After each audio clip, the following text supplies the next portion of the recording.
You're listening to Kerry Lutz's Financial Survival Network, where you get valuable information you just can't find anywhere else.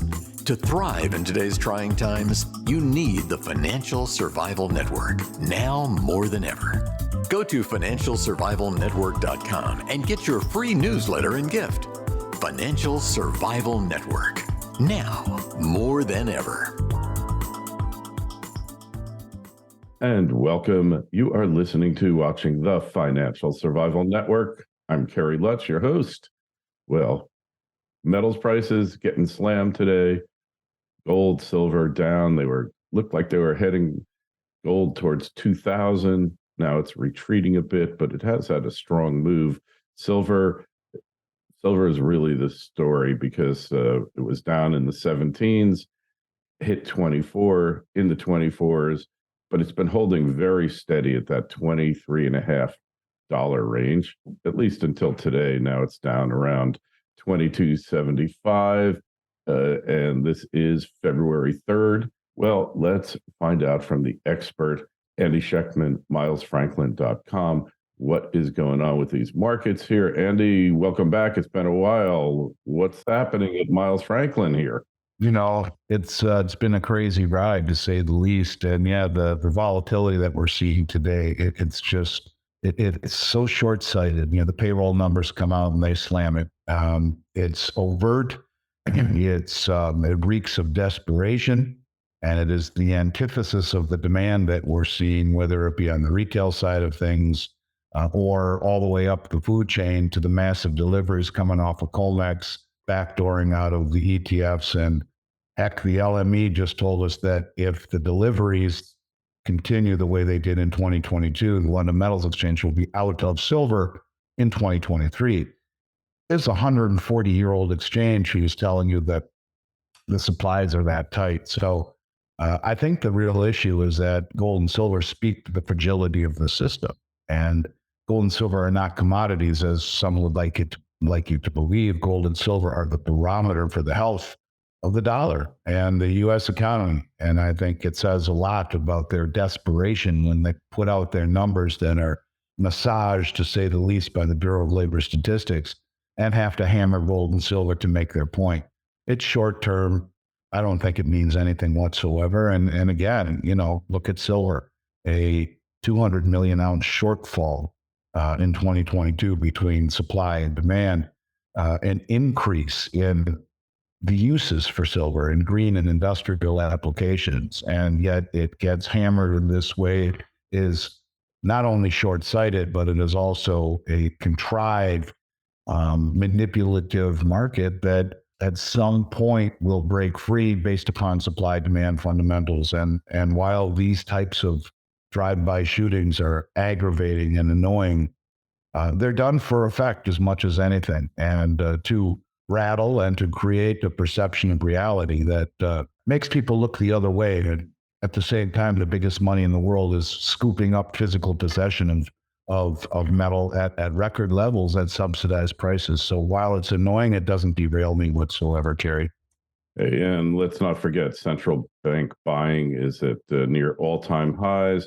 That's a major factor. You know, I want to run a conspiracy theory by you. It's not mine. I'm not going to take claim for it. But somebody on one of my YouTube videos said that cryptos are created by the government, by the whomever is running things, really, to drain money away from precious metals and make them appear less valuable than they actually are. Just your personal opinion. You don't have to endorse it or not. I read a white paper, and there are a lot of people who believe that was written by the NSA, that there were two graduate students who came up with the idea. I read it a long time ago. Wouldn't surprise me one bit at all. And what's the one asset that every central bank owns? It's not cryptocurrency, it's gold. And, you know, go all the way back to the London gold pool. This is an asset that speaks to, it's the antithesis of the system. And so they have every vested interest in the world, if you will, to kind of kill the canary in the mine shaft. But if you look to your point, the most gold accumulated by central banks since 1955, the second most on record. At the same time, you can see endorsements, so to speak. A week ago, report by the International Monetary Fund, it's like almost 200 countries from around the world, comes out and says gold as international reserves, a barbarous relic no more. So you have the IMF talking about gold. The central banks are buying gold. You have the most gold deliveries off of COMEX and the LME. I mean, everyone talks about the number of deliveries off of silver. On a percentage basis, there was almost twice as much gold delivered off of COMEX last year than there was silver. And you can look at things like Bank of America, who just came out with a report saying that gold is ESG compliant, this new woke standard that has been written into the ERISA laws, where they're saying it's not a threat to the climate or to the ecosystem. So gold is good. By Bank of America, you see the rumblings of the new Shanghai Cooperation Organization. In fact, very good sources are pointing to the fact that they're going to issue a gold-backed trade currency for the Eurasian continent. You talk about the BRICS countries. They're going to peg their new system to their new reserve currency, to commodities. Obviously, gold has a large portion of that. And you see Turkey, who just joined the BRICS, be the largest producer or purchaser of gold in 2022. And everywhere you look, you're seeing the big money accumulating gold and speaking to its legitimacy. You don't see in the mainstream. You have to look closely. But at the same time, this price smash, at the same time that they have the open market committee meeting and the payroll numbers come out, again, it just reeks of desperation, and it's kind of like a Hail Mary. I think it's a subsidy. And doesn't derail me or my thoughts one bit whatsoever. I've been through this exercise too many times to count. I think the only way you can successfully manipulate a market over a really extended period of time is to push it in the direction that it is going. And it has been held back for a long time because gold and silver weren't the focus. That's changing globally. And it's a dangerous game to be on the short side of metals right now, in my opinion. Right. And if you remember, we talked last year, and one of your contacts said that cryptos were going to be crashed in November. And it was a little later than that. And I'm one of my sources as well, who I put some confidence in, also made a similar statement, and it actually came to pass. Yeah. That was when it was $65,000 a token. Correct. And they were saying it's going to collapse. Everyone thought I was crazy. And, who knows? Maybe it comes back with a vengeance. I don't know. It's not for me. I'm not a crypto basher. I'm not a Bitcoin basher, but you've never seen gold fall by 85%. And I just think that it's not fair to make a comparison to the two, to call it digital gold. It's not a store of value whatsoever. It's a speculative investment. And I think that's been proven, certainly. So while it certainly has probably taken away attention from the precious metals market, I don't equate it to even being a distant third cousin to gold, other than the fact it's painted gold and made to look like it's gold. It is not digital gold. It's digital speculation. And, there's room for speculation in people's portfolios. I just choose not to own any Bitcoin. About if we say that all cryptos that glitter are not necessarily gold, but what about a gold-backed crypto? You think that's in the offing? I mean, many have tried it, hasn't caught on yet.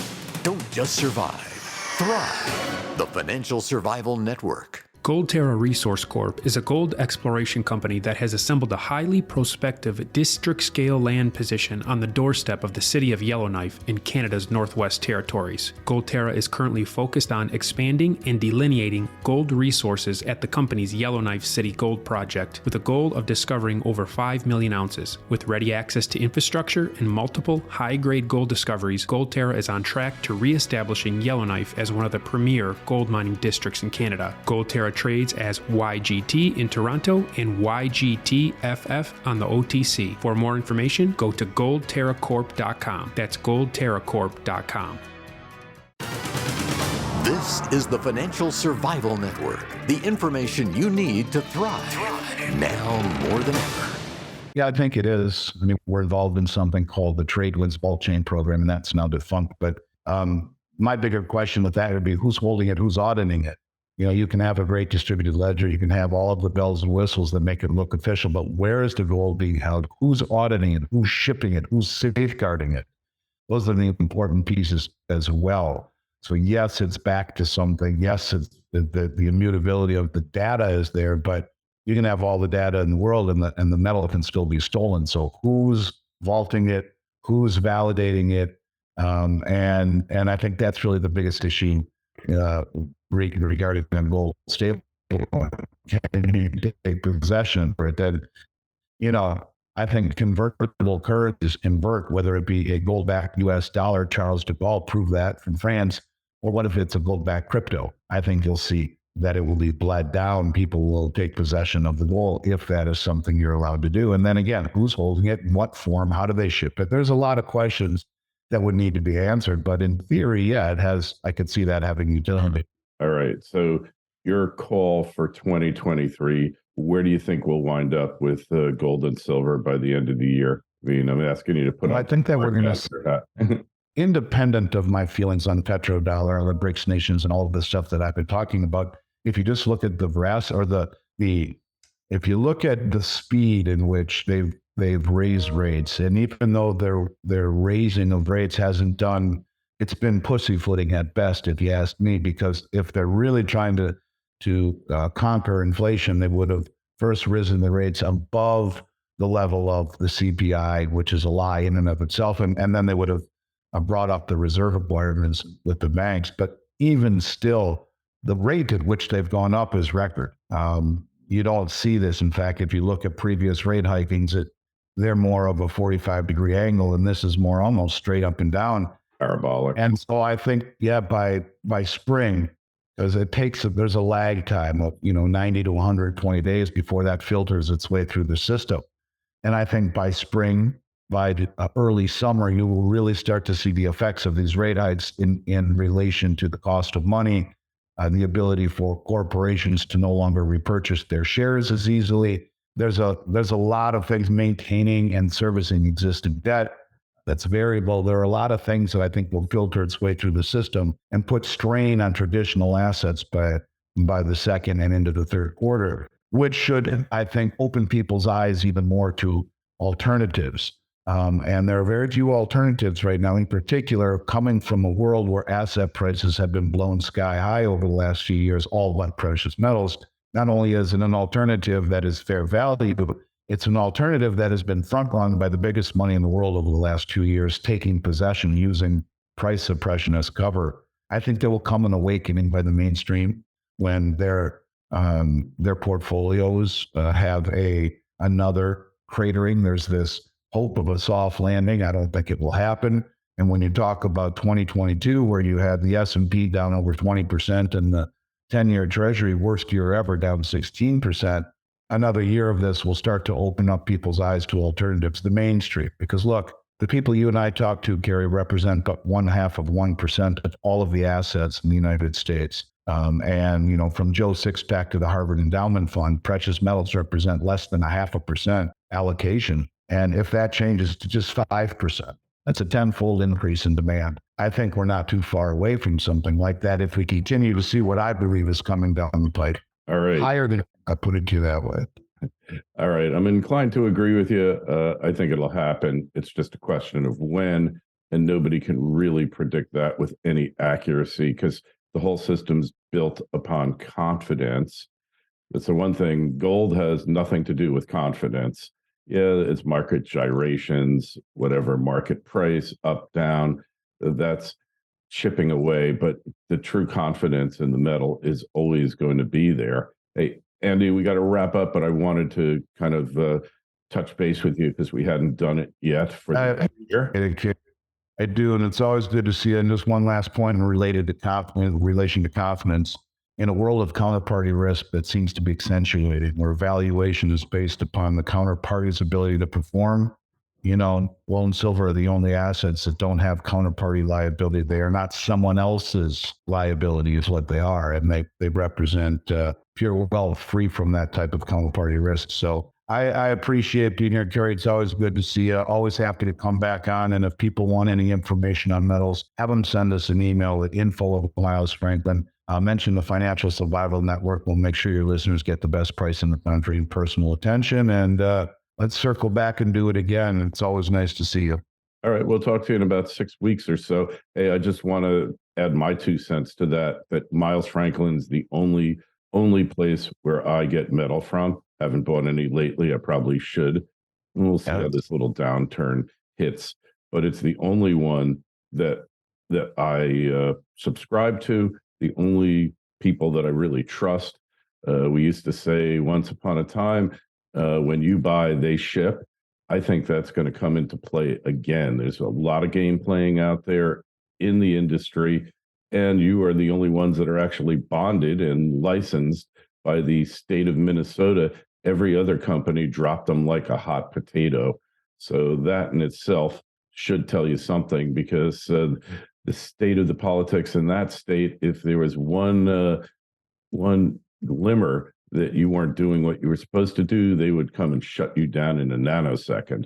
That's why no one works in the state of Minnesota, almost everyone. That's right. It's the licensing, the bonding, the background checks, continuing education. It holds us to a higher standard. So while I can see why other companies would run from that, just because it's onerous, I mean, it is, we use it as a perch to stand up on held to a higher standard. And so thank you for saying that. And thank you for having me. And let's do it again in 6 weeks. I look forward to it. Put it on the calendar. You got it, man. And hey, you got a question for Andy or myself, you can always shoot me an email, kl@kerrylutz.com. Don't forget, go to the website, financialsurvivalnetwork.com. Get your newsletter, your free newsletter, sign up for it. I try to do it weekly. Sometimes it's bi-weekly, but we always get it out. And you'll hear Andy's latest interview. You'll be able to click through there. Andy, be well, and we'll talk to you again real soon, man. Kerry, it's always good to see you. I look forward to it. Thanks for listening to Kerry Lutz's Financial Survival Network, your solution to today's trying times. For the latest, go to financialsurvivalnetwork.com. Financial Survival Network, now more than ever.